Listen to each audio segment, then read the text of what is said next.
when a young woman somehow made it past security and came face to face with Paul McCartney during an intimate studio session, the overwhelming rush of meeting her hero caused her to collapse right at his feet. What happened next wasn't captured by any camera crew or documented in any Beatles biography, but everyone in that small room witnessed something that revealed the true character of one of music's biggest legends. But what did Paul McCartney do in that split second that made hardened security guards tear up and transformed a fainting fan into a lifelong story that still moves people to tears today? The studio lights cast amber pools across the intimate space, their warmth a stark contrast to the sterile television equipment lining the walls. 57 carefully selected fans sit in tiered rows just 8 feet from a simple stage setup, the proximity so close they can hear Paul McCartney's quiet hum as he adjusts his iconic Hofner bass. The year is 1978, and this BBC acoustic session represents something rare in the post-Beatles world, a chance to see the legend stripped down, vulnerable, human. Sarah Chen grips the cold metal barrier until her knuckles turn white, her denim shirt already damp with nervous perspiration despite the studio's controlled temperature. She's 19, a music student from Manchester who liquidated her savings account, lied to her parents about where she was going, and hitchhiked 200 miles for this moment. The worn copy of Band on the Run in her lap bears witness to countless late nights, when his melodies were her only companion through university stress and heartbreak. The journey here feels surreal in retrospect. 3 different rides from strangers who picked up a determined young woman clutching a guitar case and a handwritten sign reading London or Bust. She slept in King's Cross Station last night, too excited and too broke for a proper hotel, surviving on vending machine sandwiches and the adrenaline of anticipation. Her roommate called her crazy for missing midterm exams, but Sarah knows some opportunities only come once in a lifetime. Paul runs his fingers across the bass strings, each note reverberating through the small space with crystalline clarity.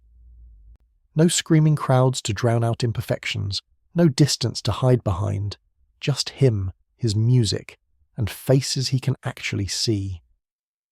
A bead of sweat forms at his temple as he realizes the weight of this intimacy, every breath audible, every slight tremor in his voice exposed. The studio's acoustics are unforgiving, designed to capture every nuance, every imperfection that massive concert venues would swallow whole. Around Sarah, other fans shift nervously in their seats, each clutching their own talismans, albums, photographs, handwritten letters they hope might somehow reach their hero's hands. An elderly man in the back row wipes his eyes repeatedly, overcome by the proximity to music that soundtracked his youth. A teenage couple holds hands, their shared Beatles obsession having brought them together at a record shop 6 months ago. The production assistant signals 30 seconds, and Sarah's heart hammers against her ribs. She rehearses the words she's practiced in mirrors for months. Mr. McCartney, your music saved my life. Simple, direct, true. But as Paul steps to the microphone and his gaze sweeps across the small audience, her prepared speech dissolves into white noise. Right then, Paul says softly, his Liverpool accent warm and conversational, let's have ourselves a proper chat through some songs, shall we? His smile reaches the corners of his eyes, and Sarah feels the universe tilt on its axis. This is really happening. After years of spinning records until they wore thin, after plastering her dorm room walls with photographs, after dreaming of this impossible moment, here he is, close enough to count his eyelashes. Paul begins with Blackbird, his voice floating over the gentle guitar picking like a prayer. The intimate space falls into cathedral silence, broken only by the soft whir of cameras and the barely audible intake of breath from fans hanging on every word.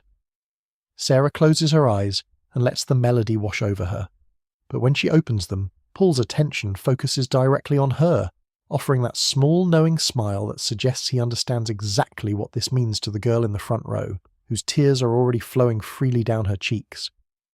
The song ends to soft applause, but Paul barely acknowledges it. His attention remains fixed on individual faces, treating each person as if they're sitting in his living room rather than a television studio. This intimacy terrifies and exhilarates him in equal measure. After years of performing to faceless masses, these close encounters strip away every defense mechanism fame has taught him to construct. Sarah wipes her cheeks with the back of her hand, embarrassed by her emotional response but unable to stop the tears. Melody has always been her refuge. Through her parents' divorce, through the isolation of being the only Chinese-British student in her music program, through nights when the world felt impossibly large and lonely.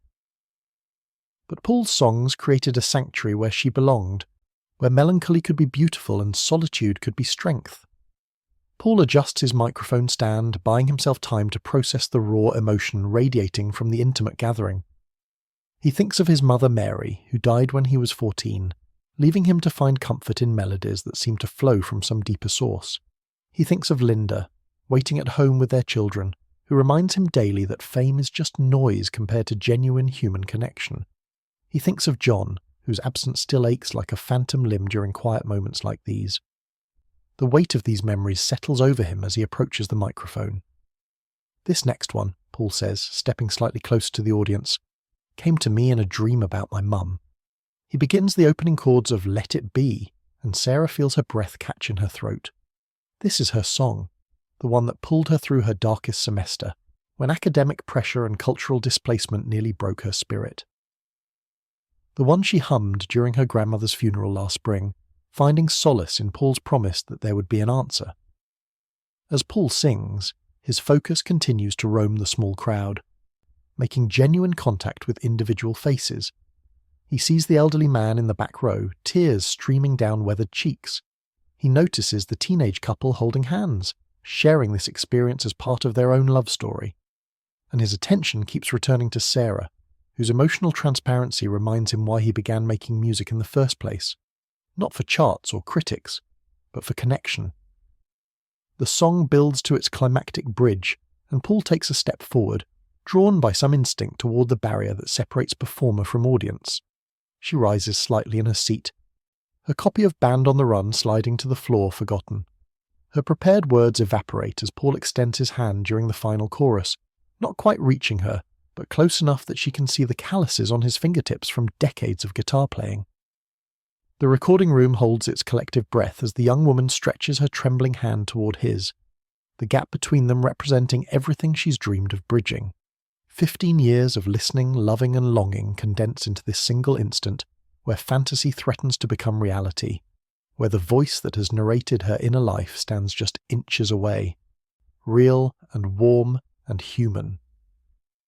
The final notes of Let It Be hang in the air like incense, but Paul doesn't step back to his microphone. Instead, he remains at the edge of the stage, his hand still extended toward the gathered fans, caught in the gravitational pull of their collective emotion. Sarah's fingertips stretch across the narrow gap, her entire body leaning forward until the barrier presses against her ribs. The studio lights blur into halos as her vision tunnels, the weight of this impossible experience crushing down on her chest like a physical force. "Mr. McCartney," she whispers, her voice barely audible above the studio's ambient hum. But the words dissolve before they can form. Her grandmother's voice echoes in her memory, telling her to be brave, to seize moments that matter.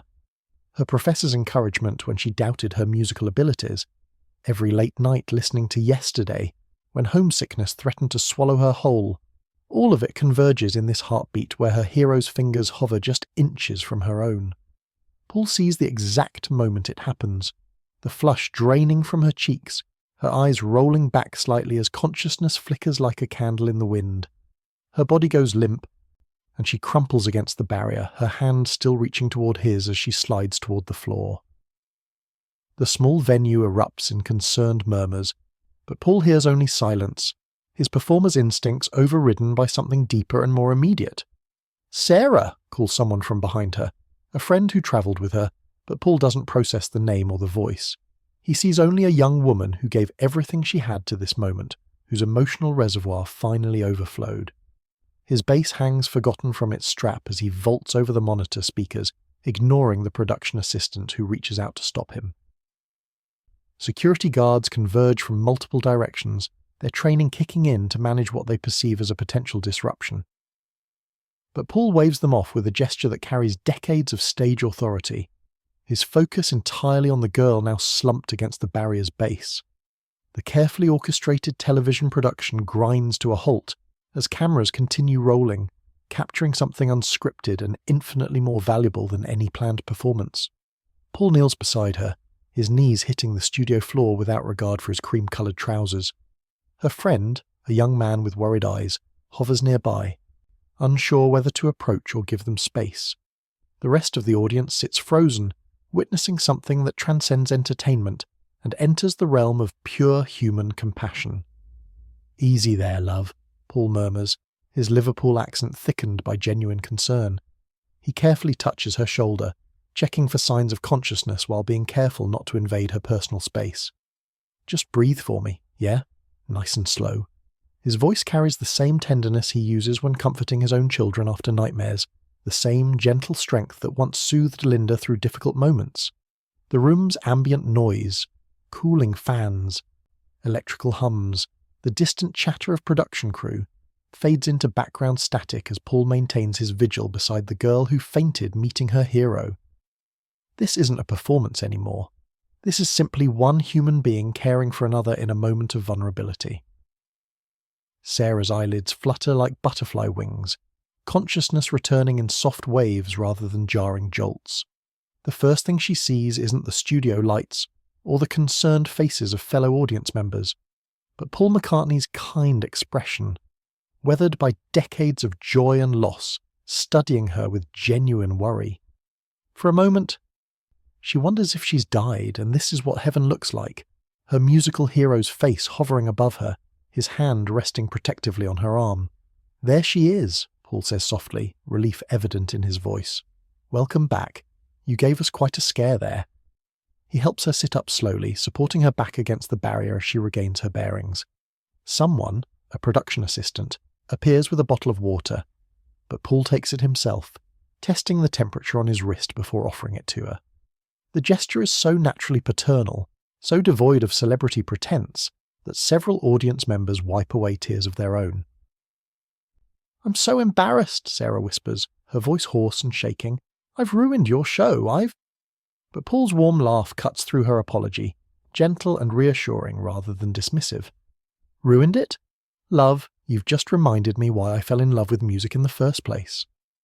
Paul settles cross-legged on the floor beside her, his expensive clothes forgotten, his carefully styled hair now slightly mussed. The television cameras continue rolling, but he seems oblivious to everything except the young woman who fainted at his feet. Art isn't about perfect performances or hit records. It's about moments like this, when it moves someone so deeply that their body can't contain it all. The gathered fans fall into reverent silence as Paul reaches for his acoustic guitar, abandoned during the medical moment. "What's your name, then?" he asks, tuning the strings with practiced efficiency. "Sarah," she manages, still dizzy from the combination of fainting and disbelief. "Sarah Chen. I hitchhiked from Manchester. I've listened to your music since I was a child. It got me through my parents' divorce, through university, through..."